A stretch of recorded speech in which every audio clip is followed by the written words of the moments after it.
পবিত্র কোরআনে কতজন ফেরেশতার নাম উল্লেখ করা হয়েছে?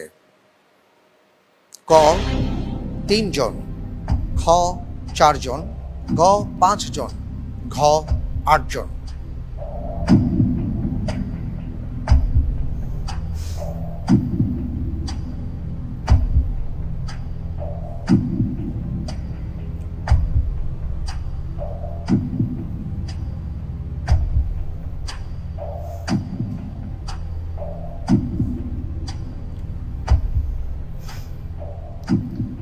জি আলহামদুলিল্লাহ, এই প্রশ্নের উত্তর হিসেবে আমি বেছে নিচ্ছি খ ৪ জন।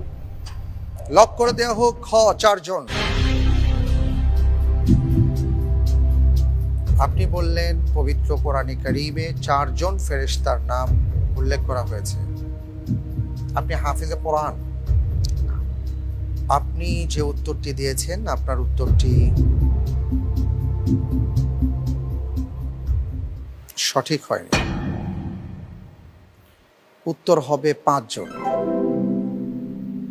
এ প্রসঙ্গে আমরা আসছি বিশেষজ্ঞ প্যানেলে। মোহতারাম, একটু জানতে চাইব যে ৫ জন ফেরেশতার নাম পবিত্র কোরআনে কারীমে উল্লেখ করা হয়েছে, কাদের কাদের নাম যদি একটু বলেন। জিবরিলের কথা এসেছে, আপনি জানেন। জি। মিকালের কথা এসেছে। আর বিখ্যাত হারুত ও মারুত ২ জন হলো, ৪ জন হয়ে গেল। আরেকজনের কথায় এটাই হচ্ছে পরীক্ষার জিনিস, সেটা হচ্ছে অনেকে ভুলে যায়। মালিক, ওয়াকালু ইয়া মালিকু লিয়াকদি আলাইনা রাব্বুক ক্বালা ইন্নাকুম মাকিথুন। খাজানুন নার, তাকে অনেকে ভুলে যায়, এটা ভুলে যাওয়া যাবে না। ওনাকে সহ মোট ৫ জন হয় আমাদের। অনেক ধন্যবাদ।